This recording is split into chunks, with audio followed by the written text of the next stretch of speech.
Rhinehoth. Written by Brian E. Niscala. Narrated by John Pennington. Produced by Inkwell Audio. Chapter 1.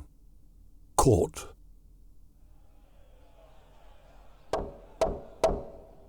The defendant is found guilty. As the gavel fell with a loud bang, filling the courtroom, the defendant flinched at the sound as he tried to hold his heartfelt sorrow back.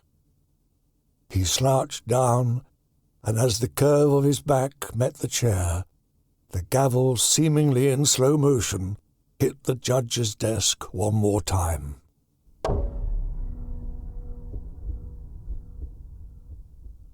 Simon Roberts from Manchester, England, was found guilty by association of murder. He drove the getaway car for a band of hoods that tried knocking off a jeweller on the east side of Berlin. But what Simon was not aware of was that his small band of brothers picked the wrong jeweller to rob from.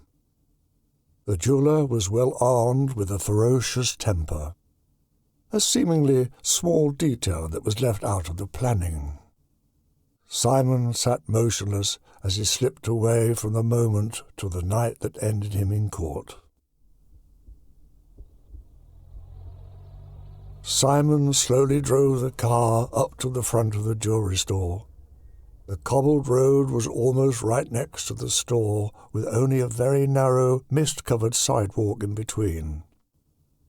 Simon rubbed up next to the worn, cobbled curb that slightly jostled the car. The store owner could be seen walking towards the back of the store as the three men pulled down their dark masks, pumped their shotguns, and left the car.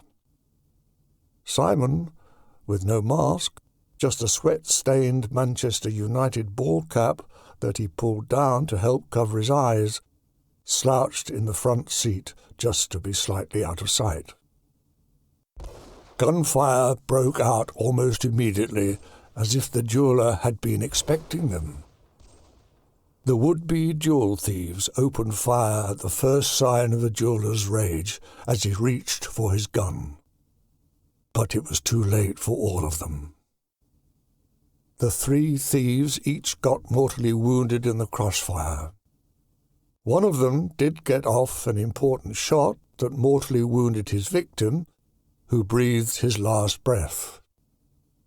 Simon, flinching through the gunfire, opened the car door as the one surviving thief leaped from the store with his very life.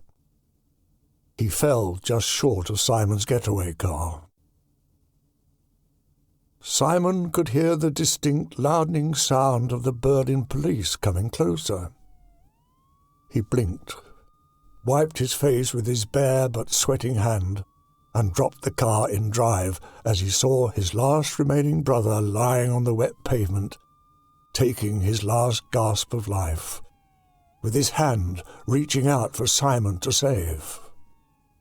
As Simon hit the gas, propelling the car forward, the open car door slammed shut from the motion. A light mist that had fallen made it impossible for him to keep the car in control, and he swerved to avoid a blinking construction sign. But it was too late. He was far beyond bringing the car straight to avoid the cement pylons blocking some rerouted gas lines. He hit the pylons with such force that it split his car wide open, and he was hurled out, making a large thud as he hit the pavement, like a raw piece of meat. His head came to rest on the cobbled curb with a bone-crushing crunch. He was in hospital for weeks to heal his injuries, mostly going in and out of consciousness due to the bad concussion. Surprisingly, he had only a small fracture to his head, considering the force of the impact amongst his other bruises and bumps from the violent ejection.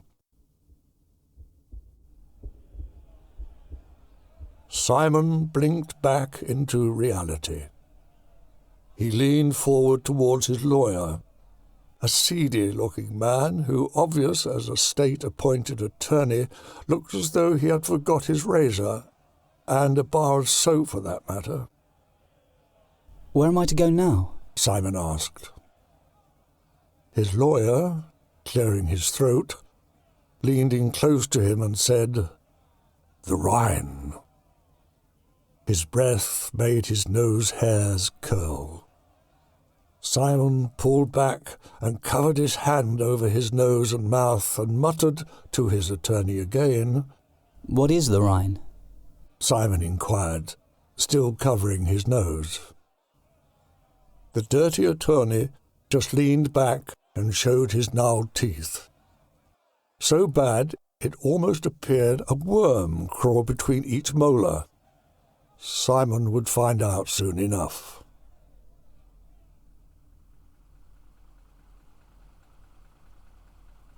The back door of the dark grey van closed with a metallic boom. Simon flinched yet again. Shrugging back in his seat, he tried not to look around, but his curiosity was getting the best of him as he looked to see who else was with him. He saw a dark figure, wheezing as if having a terrible cold. Simon looked harder, trying to gain focus of the peering figure from the darkness of the rear cabin. Mustering up a few courageous words, Simon asked, Who else is in here?" His voice quivered. Gnarling in his own saliva, the voice began to speak. "They call me Father Time."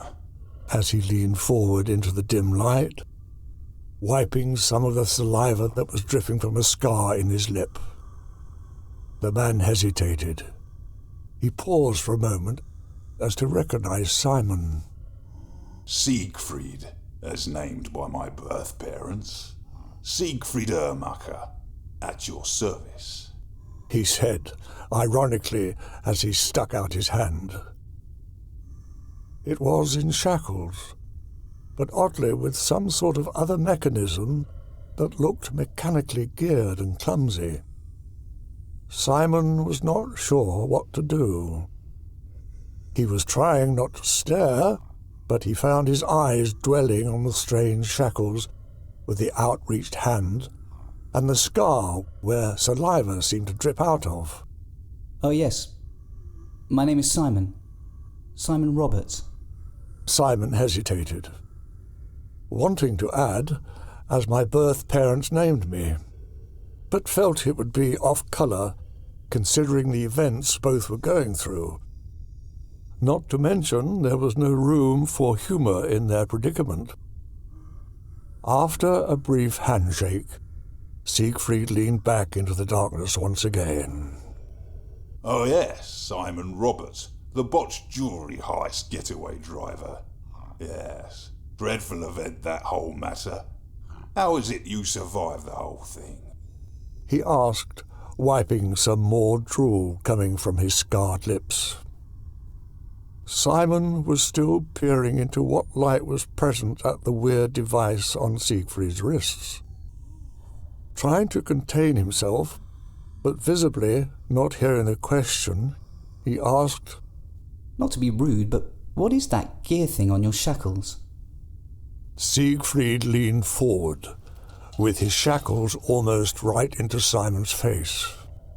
"Well, you see, I'm a bit of an escape artist, so they've devised this little toy to help deter me from trying anything," he answered, laughing under his breath. Simon, moving back a bit to better focus the device, moved his glasses a bit further down his nose. As he peered through a light beam that was coming from the front barred window, the driver opened the van doors and shouted into the back. "Achtung! Fasten your seatbelts, sweeties!"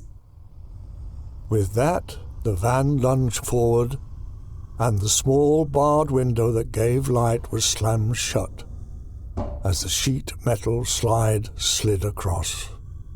almost sounding like a razor cutting through paper.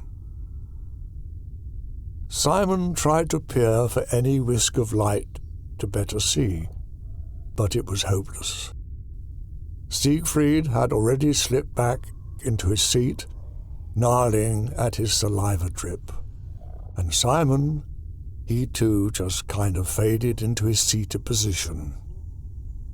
Siegfried began to speak. Well, time for some sleep, sir, Simon. The last good sleep you will have for quite some time. Simon, exhausted from the day's events, just mumbled, Where is this place we're going?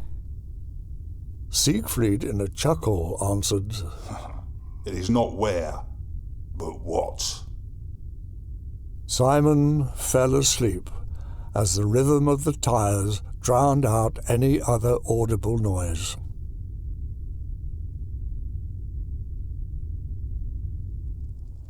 After a seemingly long hour's drive, he was awakened by the change in the rhythmic rumble of pavement to the crunching of loose gravel below the tires. Groggy, he drifted back to sleep, with the faint sound of Siegfried sucking in his drool from his scarred lip. He thought he heard one of the guard drivers say, Schwarzwald, which was a phrase meaning Black Forest. But Simon was not familiar, nor did he register as his eyelids fell drowsily closed. A few moments later, as it seemed, Simon was awakened by some ever-increasing bumps and jumps in the road. Or was it a road anymore? The hatch-barred window slid open from the turbulent driving, so Simon could peer out to a great structure, which looked as though it had been built out of the side of the mountain.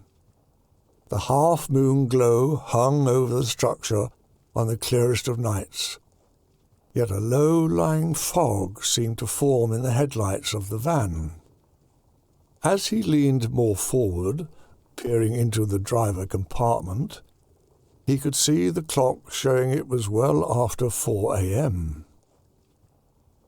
They had been driving for hours, all night long. The van began to slow to a stop, with the pavement crisply cracking underneath its wheels and a slight brake squeal. Achtung! The guards shouted through the open barred window. Simon glanced over at the way of Siegfried, who had a foul stench of a wet dog. He could hear him snicker, and his shackles sounded as if they hit the floor, just as the weird geared mechanism made a whizzing noise. It sounded like it was collapsing onto itself. Simon jumped back, trying to make out the silhouette in the darkness. Was there a large dog in the van with him? Had he missed something? Did they pick it up on the way? Hit a dog on the way, putting the injured body in with them? How could he have missed that? Was he drugged? Siegfried? Simon shouted. Calm down, Simon. It is I. Siegfried's drooling, gnarling voice said, All is well. The silhouette seemed to fade in the darkness, only to regain its form. Simon's eyes had obviously been playing tricks on him in the early hours of the mountain's dawn. The fog stretched into the back of the van as the guards opened the rear doors. To everyone's surprise, the shackles were lying on the floor with tufts of black hair entangled in them.